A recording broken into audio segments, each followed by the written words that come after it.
Pernahkah saudara marah kepada Tuhan karena satu dan lain hal alasannya? Dan bagi orang percaya, sebenarnya hal marah ini hal biasa. Tetapi biasakah kalau kita marah sama Tuhan? Atau lajinkah, bolehkah kalau kita marah sama Tuhan? Siapa sih kita kok bisa marah sama Tuhan? Mungkin banyak orang Kristen akan berkata begini, bisa aja lah Pak marah. Kan Tuhan itu Bapa kita, kita anaknya, anak kan sama Bapa kan bisa ngambek, bisa marah. Boleh-boleh aja sesuai dengan persepsimu. Untuk apa kita marah? Mengapa kita marah sama Tuhan? Ini yang perlu kita luruskan hari ini lewat kebenaran Tuhan, supaya kita semakin mengenal, semakin mengerti jalan-jalan Tuhan. Saya beritahu kepada saudara, tidak ada satu peristiwa atau kejadian apapun yang terjadi secara kebetulan. Tetapi Tuhan punya tujuan, Tuhan punya rencana, Tuhan punya maksud. Bahkan di balik penderitaan, di balik masalah yang berat, Tuhan punya tujuan yang indah di sana bagi saudara. Yunus pasalnya yang keempat. Tetapi hal itu sangat mengesalkan hati Yunus. Lalu marahlah ia dan berdoalah ia kepada Tuhan. Katanya, ya Tuhan, bukankah telah kukatakan itu ketika aku masih di negeriku? Itulah sebabnya maka aku dahulu melarikan diri ke Tarsis. Sebab aku tahu bahwa Engkaulah Allah yang pengasih dan penyayang, yang panjang sabar dan berlimpah kasih setia, serta yang menyesal karena malapetaka yang hendak didatangkannya.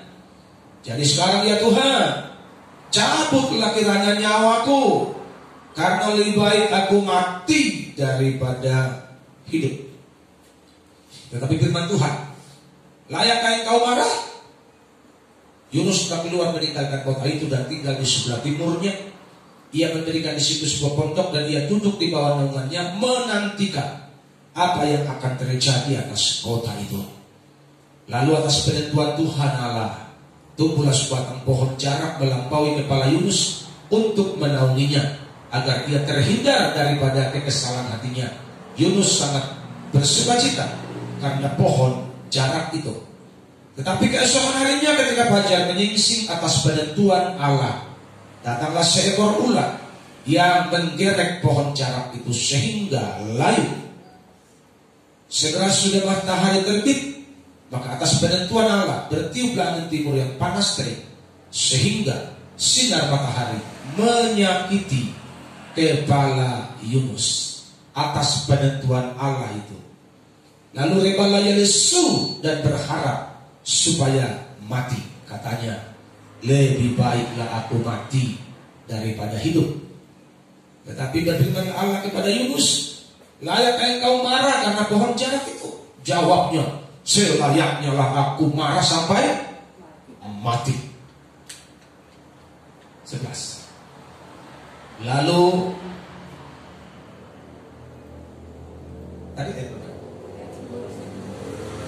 Allah berfirman, engkau sayang kepada pohon jarak itu, yang untuknya sedikit pun engkau tidak beri jerih payah, dan yang tidak engkau tumbuhkan, yang tumbuh dalam satu malam dan binasa dalam satu malam pula. Bagaimana tidak aku akan sayang kepada Niniwe, kota yang besar itu, yang berpenduduk lebih dari 120.000 orang, yang semuanya tak tahu membedakan tangan kanan dari tangan kiri, dengan ternaknya yang banyak. Yang berbahagia adalah mereka yang mendengar firman Tuhan dan yang melakukannya dalam kehidupan mereka hari lepas hari. Cerita Yunus ini cerita yang asik, karena dari sekolah minggu kita sudah dengar cerita ini. Dan ceritanya Yunus dimakan ikan. Ada yang bilang ikan hiu, ada yang bilang ikan paus. Pokoknya suka-suka guru sekolah minggu lah mengajarkan itu. Tetapi yang pasti Alkitab berkata, Yunus itu masuk dalam perut ikan 3 hari, ikannya itu ikan besar. Itu yang tertulis dalam Alkitab. Namanya ikan apa? Ikan besar. Tetapi yang menjadi pokok persoalan kita hari ini, mengapa marah sama Tuhan? Kalau kita kembali merujuk peristiwa Yunus ini, rupanya dari pernyataannya kepada Tuhan, dia sengaja pergi ke Tarsis, dia beli tiket dan pergi ke Tarsis, sementara Tuhan menyuruh dia ke Niniwe. Kenapa Yunus pergi ke Tarsis sementara Tuhan sudah suruh dia ke Niniwe untuk memperingatkan bangsa itu, karena bangsa itu akan dimurkai kalau mereka tidak bertobat? Yunus sudah tahu rupanya bahwa Tuhan itu Tuhan yang baik, Tuhan yang berlimpah kasih setia. Dia nanti akan menyesal atas rancangan malapetaka yang sudah ditargetkan untuk disampaikan kepada penduduk kota atau bangsa kalau orang itu bertobat. Jadi Yunus sebenarnya sudah mengenal isi hati Tuhan. Tetapi kenapa dia marah? Ini kan problemnya. Orang Kristen mah, aku kenal Bapa, aku kenal Tuhan Yesus, kami mah dekat, akrab, intim. Pagi malam aku bersekutu dengan Bapa. Tapi ketika ada sesuatu hal yang mengganjal, sesuatu yang tidak pas dengan hati kita, seringkali kita marah. Yang suka begitu, katakan amin. Saudara pernah marah sama Tuhan? Halo? Atau saudara betul-betul anak-anak yang baik, anak-anak yang nerimo, apapun dikasih Tuhan tetap Tuhan baik begitu? Sebenarnya kalau saudara sadar atau tidak sadar, orang-orang yang malas ibadah itu sebenarnya dalam hati mereka sedang marah dan berontak sama Tuhan. Betul apa salah? Tapi dibuatlah alasan lain. Sebenarnya itu dia berontak, dia marah. Mungkin karena ekonominya seret, dia marah sama Tuhan. Katanya kau gembala yang baik, katanya berkat Tuhan melimpah. Aku percaya berkatmu atasku melimpah. Lalu jawab pada siang malam, begini-begininya hidupku mulai ngambek, sehingga ibadah menjadi malas. Yang pernah begitu, katakan amin. Berarti gak ada yang pernah begitu ya. Mudah-mudahan tidak ada yang ngaku. Ini alasannya mengapa kita marah. Stres, tertekan. Memang Yunus tertekan, Pak. Yunus itu mengalami tekanan. Saudara bisa bayangkan tekanan yang dialami Yunus demi Niniwe. Banyak kerugian yang dialami oleh Yunus demi Niniwe. Ketika dia naik kapal ke Tarsis, kapalnya dihantam gelombang. Yunus sudah pikir begini, udahlah tidur aku. Dia tidur di buritan, orang lain jadi korban. Jadi jemaat Tuhan, kalau engkau stres, engkau tertekan, keluargamu bisa jadi korban, teman-temanmu bisa jadi korban, sekelilingmu bisa jadi korban. Kenapa? Karena tidak sadar engkau meracuni mereka dengan pikiranmu yang jahat. Betul apa salah? Haleluya. Makanya anak Tuhan pikirannya harus fresh setiap hari. Hatinya harus terjaga setiap hari. Karena orang yang sakit hati bahasanya akan meracuni orang lain. Itulah masalah. Orang yang rusak hatinya, orang yang bengkok, yang busuk hatinya, bahasanya akan negatif dan meracuni keluarganya, meracuni lingkungannya, meracuni gerejanya. Doa saya biar semua hati di sini sembuh hari ini. Supaya air kehidupan yang memancar, kebenaran yang keluar, damai sejahtera yang bersinar lewat hidup kita, bukan kepahitan. Haleluya. Dia tidur. Masa bodoh lah, tidurlah aku. Tuhan toh nggak lihat ini. Aku kan diberikan sudah ada kapan-kapan yang halal. Tuhan tahu dimanapun engkau berada. Dia kirimkan badai besar. Penumpang sudah ketakutan semua. Barang-barang sudah dibuang supaya enteng. Banyak kerugian. Jadi kalau engkau sakit hati, engkau kecewa, banyak sekali kerugian. Kerugian yang paling besar yang kau akan terima kalau engkau sakit hati, engkau tidak menikmati persekutuan yang baik dengan Tuhan. Itu rugi besar, melebihi rugi uangmu yang banyak. Itulah masalah. Uang kan bisa dicari, tapi damai sejahtera, ketenangan, keteduhan jiwamu itu hanya kau dapatkan dalam persekutuan dengan Tuhan. Dan kalau hatimu pahit, berarti persekutuanmu dengan Tuhan akan terganggu. Engkau hanya berdoa, doa rutinitas. Kau akan berdoa, doa yang dihafal-hafal. Kau akan berdoa, doa tradisi. Tapi Tuhan gak kau nikmati lagi dalam persekutuanmu pribadi. Hingga hatimu gersang, kau makin ganas. Orang kalau hatinya gersang makin ganas dia. Yang gak jelas marah, yang gak jelas ngambek, gak jelas tersinggung. Akibatnya kita menjadi sandungan dimanapun kita ada. Biar kita semua sehat hari ini. Kita tak mau jadi sandungan, tapi kita mau jadi berkat dimanapun kita ada. Haleluya.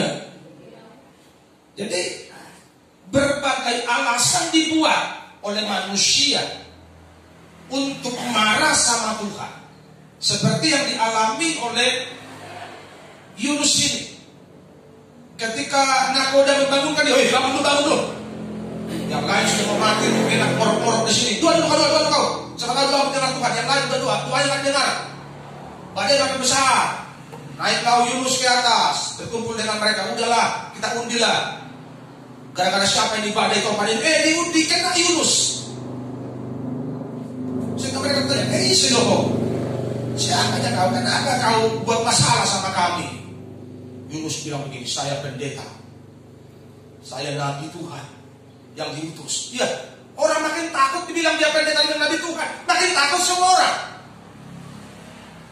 Jadi apa dosamu kok bisa malah mereka datang sama kita? Aku melawan Tuhan. Tuhan suruh aku ke Niniwe, tapi aku pergi ke Tarsis.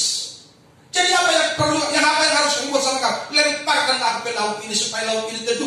Gak mungkin lah kita lemparkan nabi Tuhan. Nanti kita dimurkai Tuhan. Itu otak mereka. Mereka makin takut sehingga mereka berjuang mendayung perahu ini ke pinggir, kapal ini ke pinggir supaya bebas dari gelombang besar. Tapi tidak ada lagi daya. Semua sudah diupayakan, tidak bisa keluar dari masalah yang besar. Tetapi akhirnya tidak ada lagi pilihan.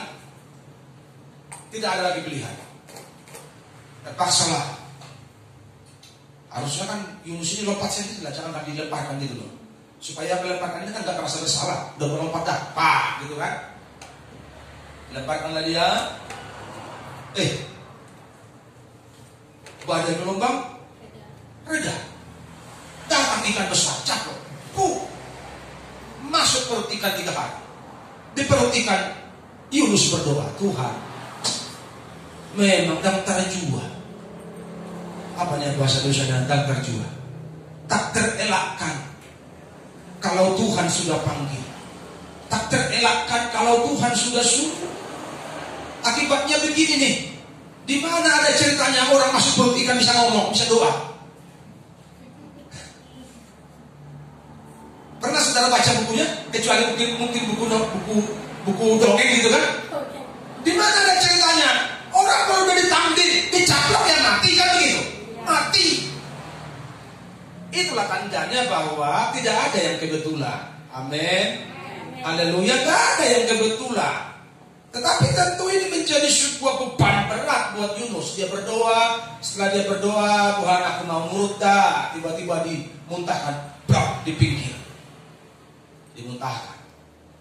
Tentu Yunus sudah ada lagi bawa tas, pakaian persediaan. Karena dia baru terjebak gelombang besar.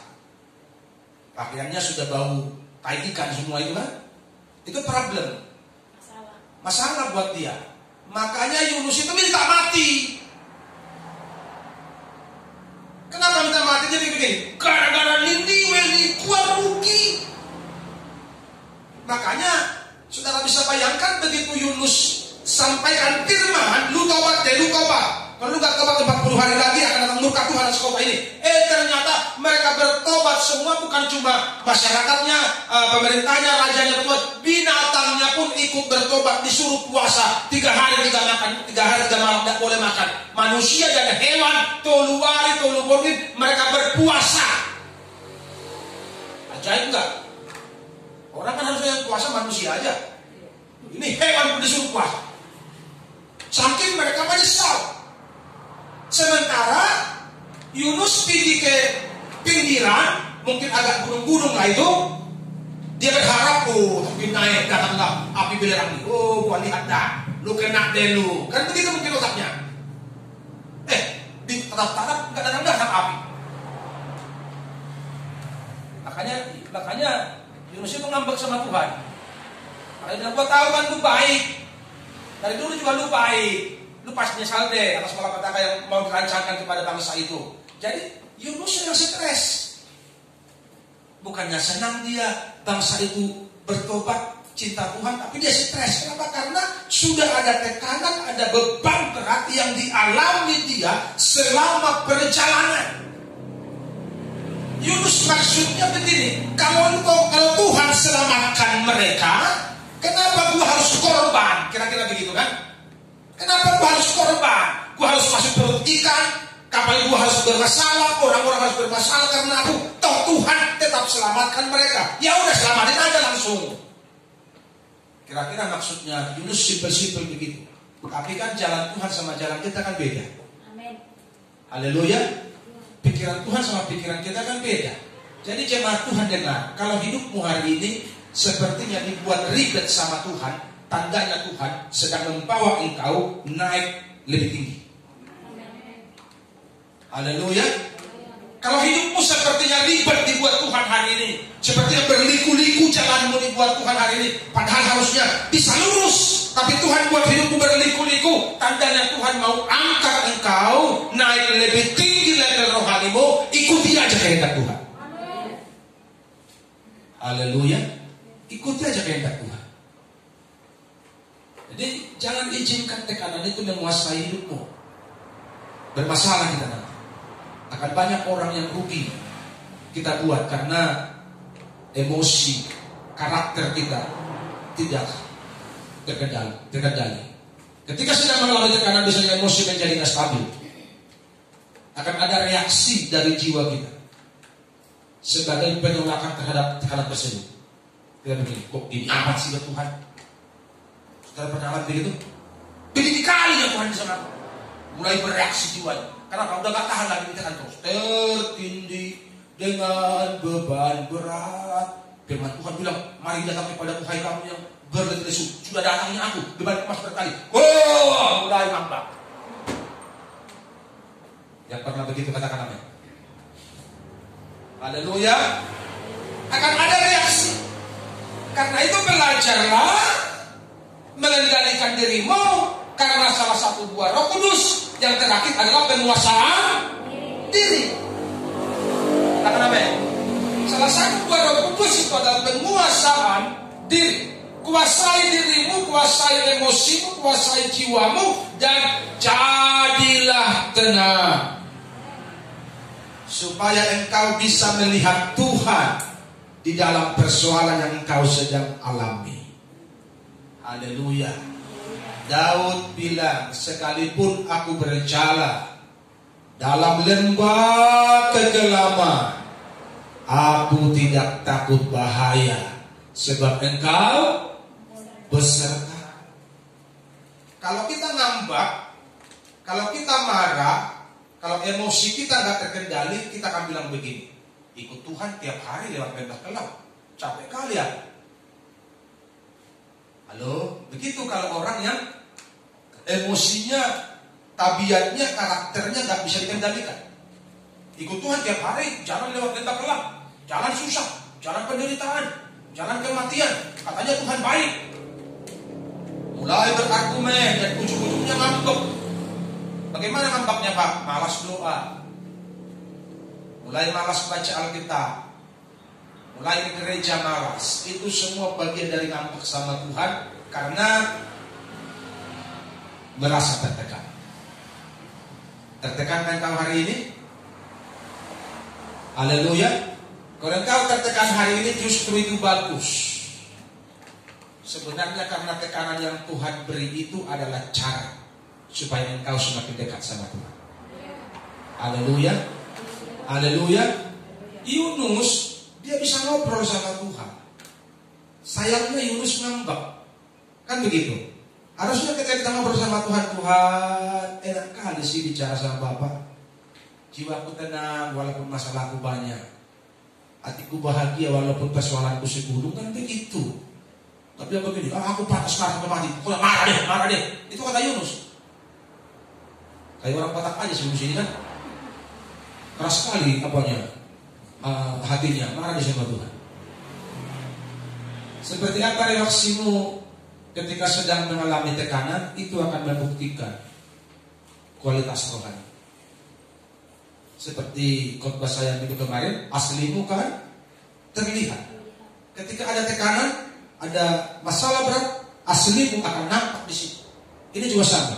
Ketika ada tekanan, seperti apa reaksimu menanggapi tekanan hidup yang kau alami, itu akan menentukan kualitas dan mutu rohani. Di saat badai bergelora, ku akan terbang bersamamu. Bapa kau Raja atas semesta, ku tenang sebab kau Allahku. Katakan amin. Badai bergelora, jiwamu tenang. Tapi ada orang-orang yang gak ngerti badai bergelora, jiwanya gundah gulana dan dia lari dari masalah. Mudah-mudahan Anda gak seperti itu. Haleluya. Ada yang begitu, dia lari dari masalah, gak siap diproses, gak siap dibentuk. Padahal pujian itu berkata di saat badai bergelora, membuat kita seperti burung raja wali yang naik terbang lebih tinggi. Bersamamu Bapa, ku lewati semua. Mari kita nyanyikan. Perkenananmu yang teguhkan hatiku, Engkau yang bertindak memberi pertolongan, anugerah-Mu besar melimpah bagiku. Haleluya. Saat badai bergelora, tenanglah jiwa. Amin. Karena ada Tuhan yang bersama-sama dengan kita sampai dunia kiamat.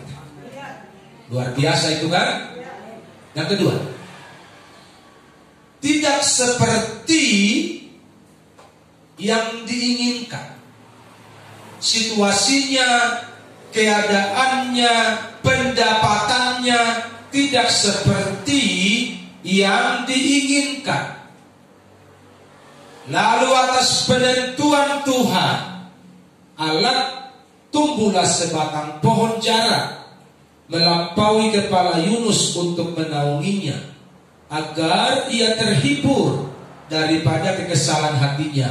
Yunus sangat bersukacita karena pohon jara itu. Dalam tanda petik, jemaat perhatikan ya, dalam tanda petik, terkadang kita merasa seperti dipermainkan sama Tuhan. Haleluya. Kita dibuat seperti boneka, dimain-mainin nih. Gue mau buat dulu nih, jemaat TPI kasih kamu dari suka-suka gue, mau kerjain dulu nih. Gue mau ukur dulu cintanya ini full atau setengah-setengah atau seperempat, atau jangan-jangan minus cintanya. Tidak seperti yang diinginkan. Tuhan, aku kan sudah kasih perpuluhan, kok panenku gagal, berarti Tuhan bohong nih. Firman-Nya bilang aku akan mencurahkan berkat. Gak seperti yang diinginkan. Akibatnya bulan depannya gak dikasih lagi perpuluhan. Karena Tuhan merasa berbohong atas janjinya kepada pribadinya. Mudah-mudahan di sini gak ada yang begitu kan. Padahal dia gak tahu Tuhan sedang mempermainkan dia. Kok aku kasih kau, emang kemana cinta? Lunturnya atau bertambah-tambah? Katakan amin. Haleluya. Jadi Tuhan itu kan berdaulat. Dia punya hak penuh atas dirimu, atas diriku. Ibarat air kita mau diobok-obok, suka-suka Tuhan. Amin. Hidupmu, hidupku, suka-sukanya Tuhan. Haleluya. Siapa yang setuju hidup kita suka-sukanya Tuhan? Kalau tidak begitu lu stres. Ya, kita akan tegang-tegang syarat kita terus setiap hari. Kalau kita tidak pasrahkan hidup kita sama Tuhan. Tuhan, suka-sukamu lah di mulutku ini, suka-sukamu lah di hidupku ini. Yang setuju dengan firman Tuhan, katakan amin. Jadi terkadang begitu, kita merasa dipermainkan. Kita merasa kita sudah berusaha beri yang terbaik, kita dikecewakan orang. Kita merasa kita sudah melayani sungguh-sungguh, hidup kita terus dalam tekanan. Jadi sepertinya kita merasa bahwa Tuhan ini sedang mempermainkan hidup kita. Dalam tanda petik tentu.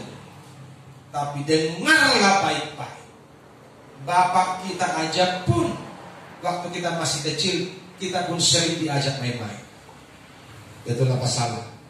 Diajak main bola, diajak main bulu tangkis, untuk mengetahui kekuatan kita. Jadi kalau Tuhan sepertinya bermain-main dengan hidupmu, Tuhan lagi ngeceknya kekuatanmu seberapa. Yang setuju katakan amin. Haleluya. Harusnya berkatalah kita kepada Tuhan, suka-sukamu lah Tuhan, lomo-lomo ma Tuhan di molukon. Haleluya. Haleluya. Ada lagu dangdutnya itu, dangdut rohani itu. Lomo-lomo ma Diau Tuhan, lomo-lomo ma Diau Tuhan. Haleluya. Lomo-lomo ma Diau Tuhan, tung lomo-lomo ma. Haleluya. Pokoknya hidup kita ini suka-suka Tuhan kan? Suka-sukamu Tuhan, suka-sukamu Tuhan.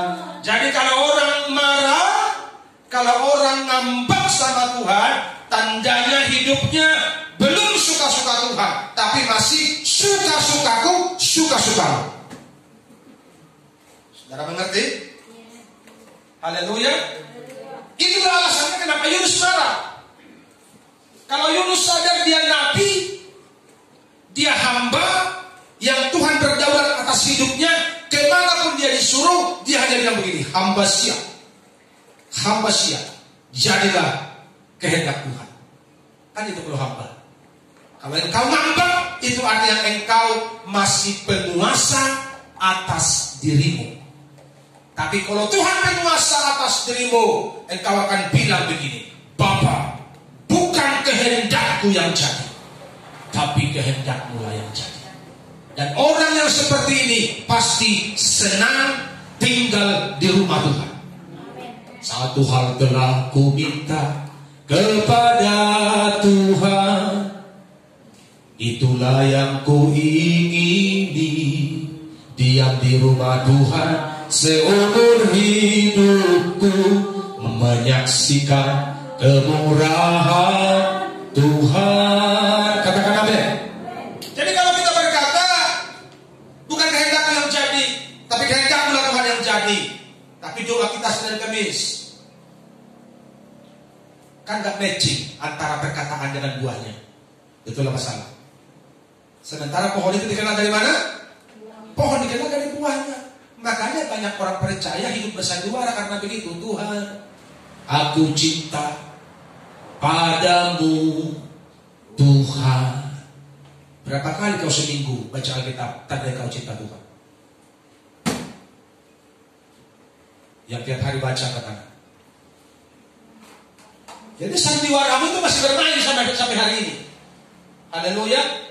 Peran sinetronmu masih jalan sampai hari ini.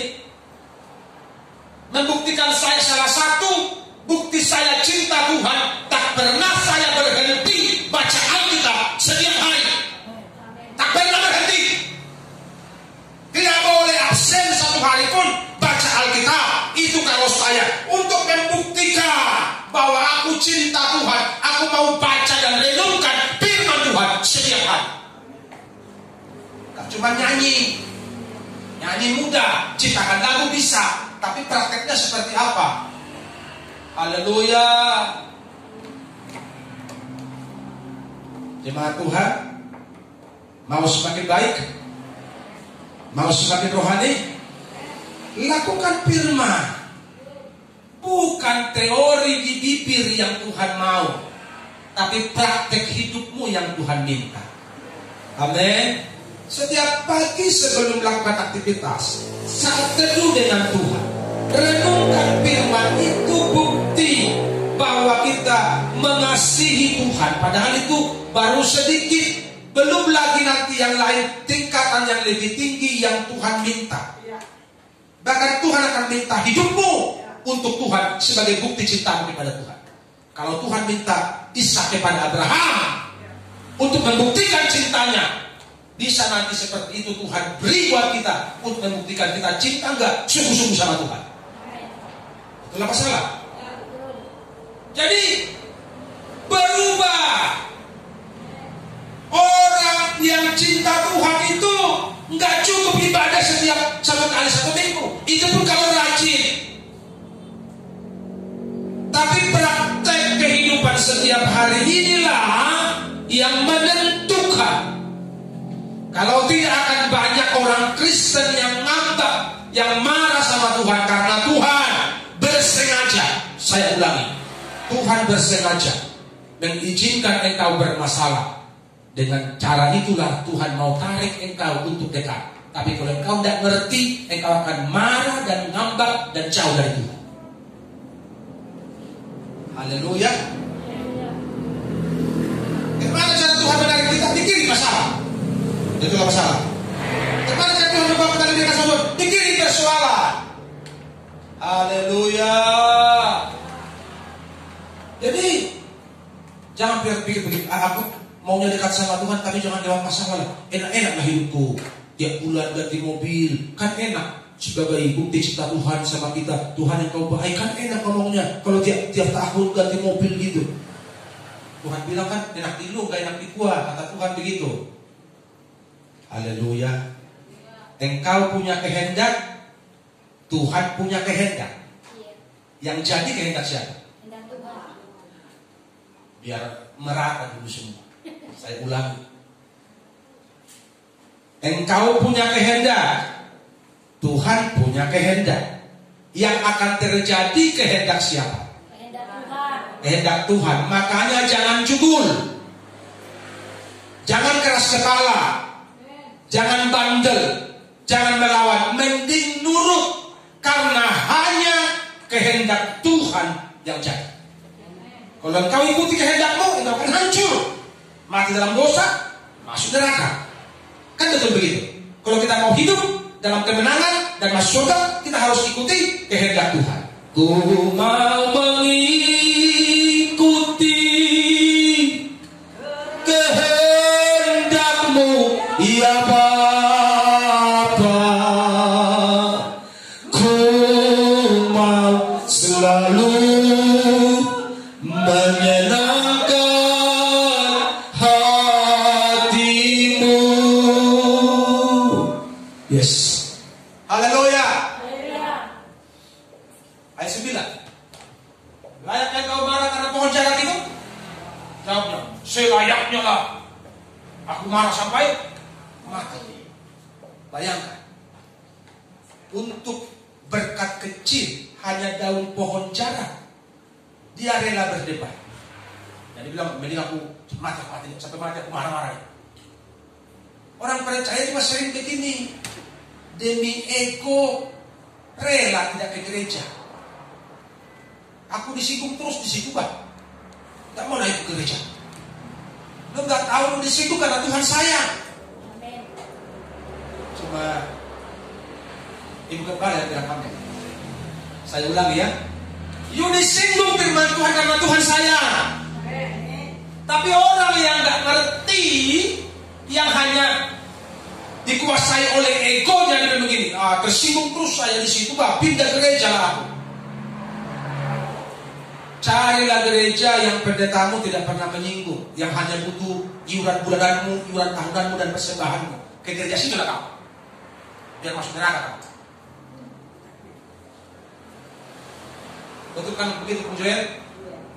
Carilah gereja yang kau gak pernah disinggung, yang kau gak pernah dimarahi dari mimbar ini, yang kau terus dinabubukkan, yang hanya membutuhkan iuran bulananmu, iuran tahunanmu, pilihanmu, yang hanya itu yang dibutuhkan. Sedangkan kau di situ. Tapi jangan sedangkan aku nanti kau malah masuk neraka. Halo? Kita mau ke surga kan? Amin. Saudara mau ke surga bersama-sama dengan saya? Beri dirimu dibentuk sama Tuhan lewat firman Tuhan yang keras, kebenaran yang keras. Haleluya. Jadi Yunus nampak karena daun pohon jarak. Anehnya kan ayat berikutnya kan begini, atas persetujuan Tuhan dikirimkanlah terik matahari. Jadi jangan pikir kalau engkau bermasalah itu engkau dicueki sama Tuhan. Atas persetujuan Tuhan kan begitu. Keluarga pun baik, dikasih masalah. Malas di gereja. Nah, udah masalah Tuhan. Gak usah ke gereja lu. Karena tidak mengerti jalan Tuhan. Itulah masalah. Ini semua atas persetujuan Tuhan. Makanya ku mau mengikuti kehendak-Mu, ya Bapa. Ku mau selalu menyenangkan hati-Mu. Haleluya. Atas persetujuan Tuhan. Jadi mari kita sadar hari ini, kita pun hidup hari ini atas persetujuan Tuhan. Kita sehat hari ini atas persetujuan Tuhan. Kemarin itu teman kami nggak kenal sebenarnya langsung, karena dia pernah kami sama-sama YouTuber. Dia tinggal di Pekanbaru di Minas, 44 tahun. Bapak pendeta ini meninggal lagi belanja, jatuh alasan karena jantung. Padahal sehat, badannya bagus. Lewat 44 tahun. Saya ingat umur saya 49 tahun. Kapanpun Tuhan angkat harus siap. Semua bilang amin dong. Kau takut kali kau mati.